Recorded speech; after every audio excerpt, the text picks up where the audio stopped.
boss fight. A long, drawn-out boss fight, for fuck's sake. We destroyed the sonic attachment to the head. Why is it we're not able to cause damage to the damn thing? And it just pooped out a spider bot out of nowhere for the sake of making things just that little bit more annoying for us. A spider bot with an ink-possessed head. Again, I'm feeling tempted to fast forward through the boss fight for the sake of getting it over with, which probably isn't the sort of feeling I should have when this is, by many measurements, legitimately something epic, and it's not downright bullshit to deal with like some of the other bosses in this game. The problem is that I'm far too fatigued to this game's bullshit this many clips in, and this is not making up for the bullshit we've already had to deal with. Anyway, time to destroy the sonic device again, and then keep trying to find a way to bring that health bar down. I refuse to lose simply because the environment kills us in this frickin' gauntlet.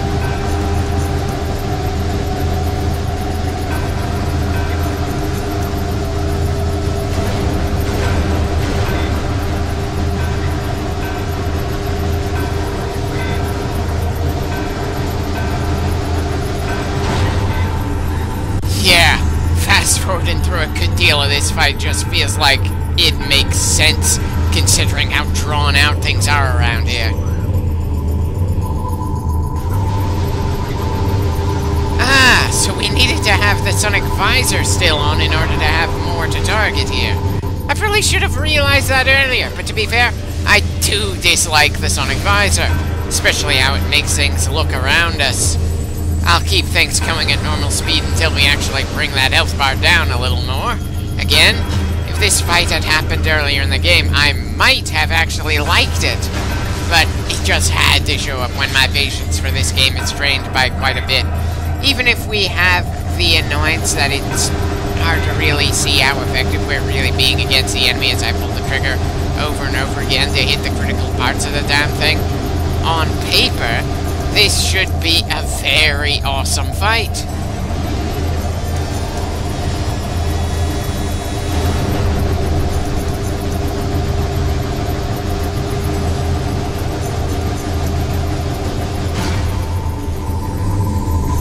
Seriously, why give the enemy a health bar that doesn't go down with each hit we inflict?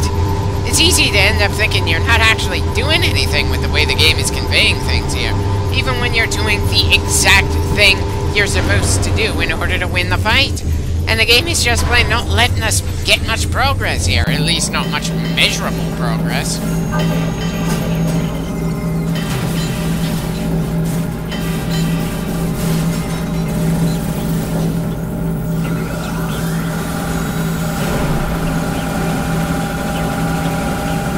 Really wish they did something to make the sonic visor feel more interesting to look through.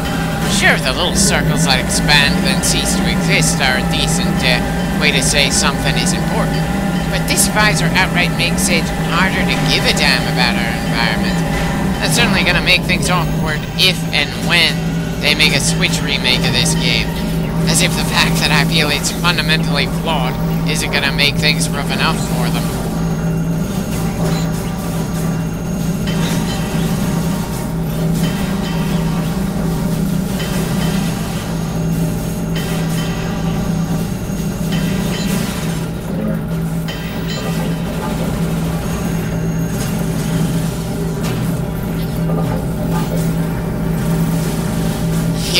Definitely not feeling especially drawn into the fight at this point, considering how long it's gone. And I'm sure we're going to have to destroy at least 2 more of those sonic transmitter things on that skull before we're done. I kind of hope I'm wrong, though. This dance against this especially large robot has gone on far too long, in a game as a whole that I feel has been padded out far past its welcome. Just how much my current attitude towards this fight would have been a thing if we'd gone through it before I went through the morale-shattering bullshit excuse of a fight that was the Spider-Ball Guardian. Ah, well. We've pushed it to a new stage. That's certainly less annoying than having to go through the whole Sonic Visor routine again. Still doesn't change the fact that I have no idea how much longer that section of health on the bar is going to take for us to bring down.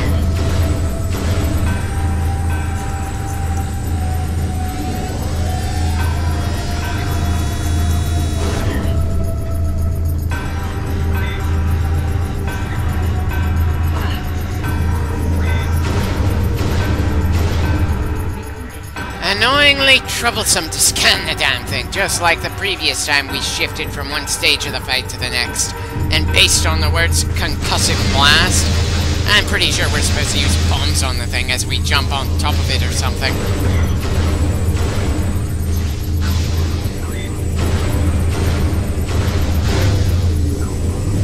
Right. It should be stunned enough to not move for a while.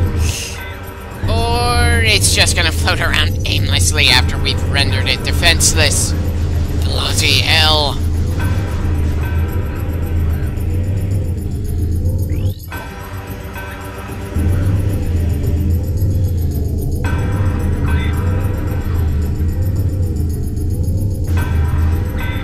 Right.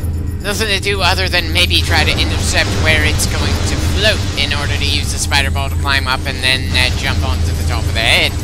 That's gonna be just a little bit more annoying since the damn thing will recover and start shooting again if you take too long, just like with the previous stage. Back to fast forwarding for a bit since it apparently took me an annoying amount of time to figure out what to do next. Guess I was just punch drunk this far into the fight, and this late at night when recording.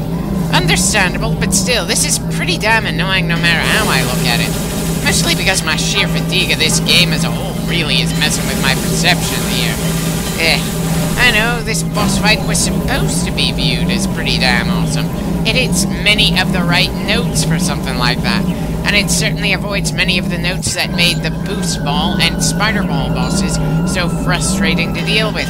But it is such a grind in a already pretty damn padded out game. And apparently I felt the need to check an online guide at the time I was recording this to figure out how to kill this boss. I'm not gonna blame the game's ability to convey information here.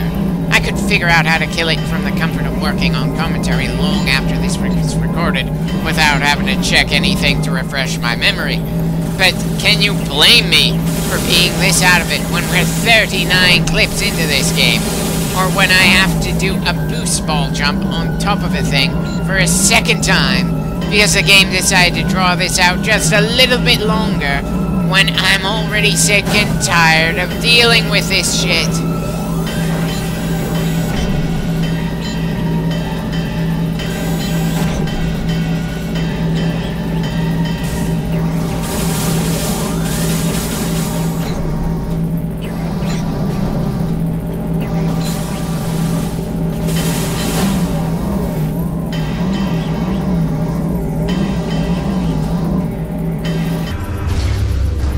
That does it. The fight against the massive robot is finally over.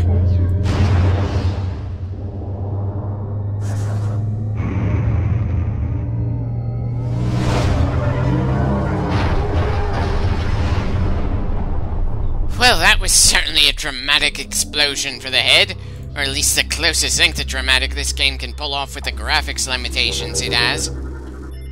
Wait. Annihilator beam? What the hell is that supposed to be? Something that doesn't use ammo?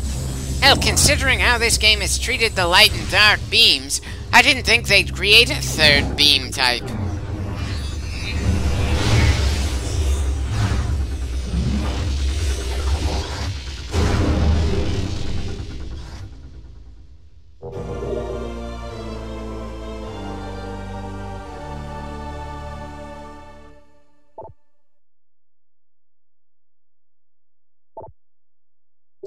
Wait, this thing needs ammo as well?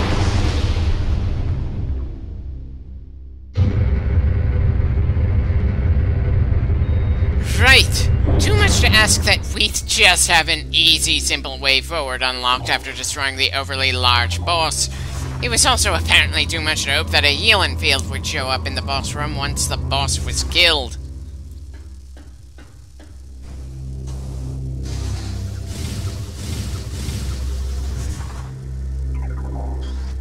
Okay, so apparently the Annihilator beam uses both light and dark energies at once.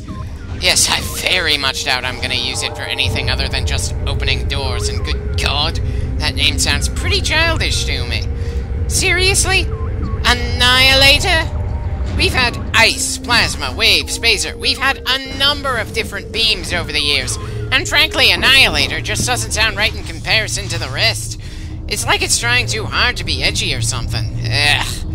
Anyway, time to suck up some more energy from this world, then go through the annoying bit of travel where we have to insert the energy into the light version of the world, then run all the way back to Umos to hear him tell us we need to find the next set of keys before we can get to the final area of the game. If I mention that I feel pretty worn down this many clips in, because it feels worth saying again.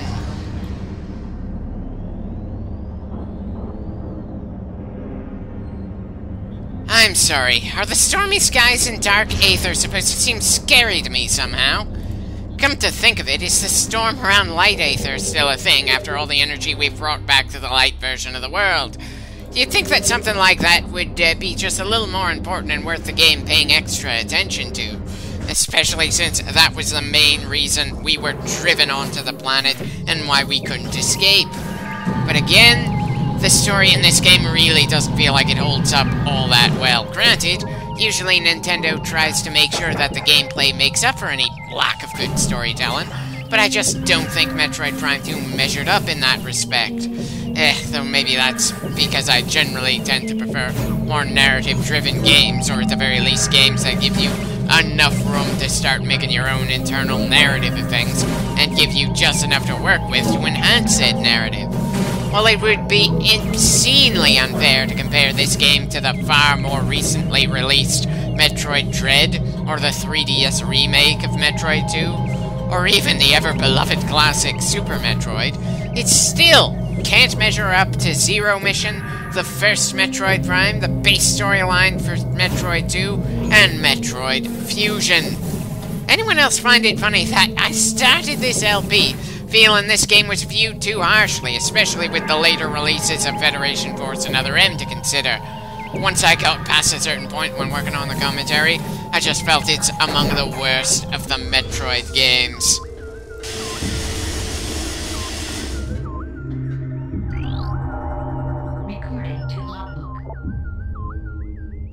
So the planet's atmosphere being toxic just to be in isn't enough of a hazard anymore. The Ing had to create a variant of their kind that is poison gas. And it doesn't seem like we can damage the things in any way, so they're just an undamageable bit of environmental hazard like lava. Is there anything special in this hallway other than that rather scannable environmental hazard?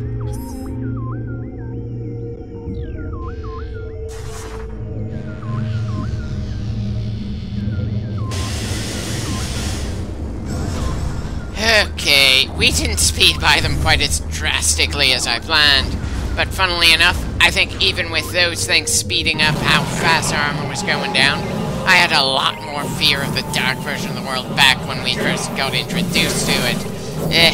I'm not too sure what the biggest factor for that was. Our lack of energy tanks at the time? The sheer speed our health went down before our first armor upgrade to weaken the atmosphere? The fact that we hadn't gotten used to the gimmicks of the Dark World just yet? There are a lot of possible reasons. It's just such a damn shame that I've gotten so sick of this game's gimmick that I just want it to be over with by now. Ah well, at least my fast forwarding is gonna mean this is gonna end up being a relatively short clip. I suppose I could have shoved more footage into this one, but I'm just not feeling it at the moment. Again, it feels more like an obligation than a desire for me to finish this game at this point.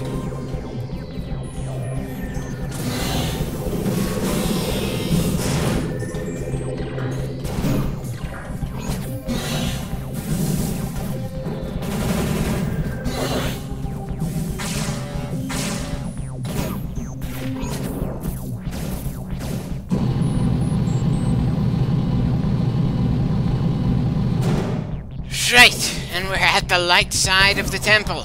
Time to shove our cannon into the hole and pump that ill-defined energy in.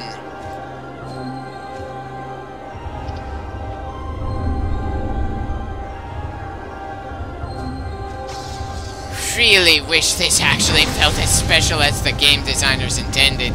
Hell, considering we only do this a handful of times in the game, it should not feel this dull to me.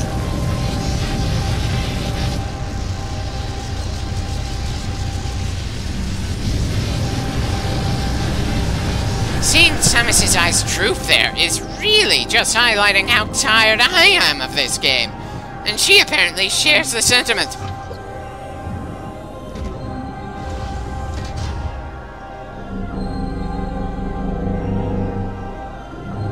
Well, I suppose making the storm above the area disappear kind of works to a degree, but it's such a minor cosmic detail. It does nothing to actually change things around us and doesn't tell us if the distress signal that we tried to set off back in that first area is actually getting through now that the air is cleared. Yeah, the 3 main temples are done, and unfortunately we've still got all too much left to do with in this game. Several hours, in fact, and I really have to resist the urge to outright skip footage in order to get to the ending faster.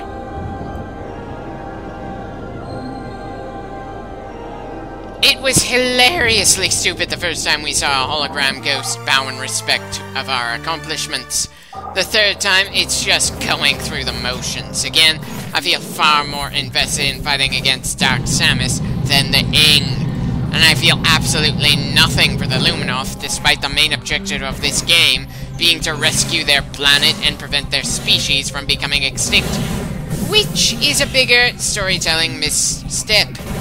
The main monsters of the game feeling underwhelming, or the people we're supposed to be saving being so utterly unimportant?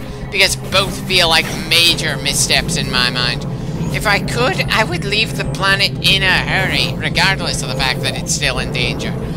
Ah, well, may as well take the moment to rest at the save point before making the next push towards some measure of progress around here. Just how many times have we gone to this specific save point, anyway?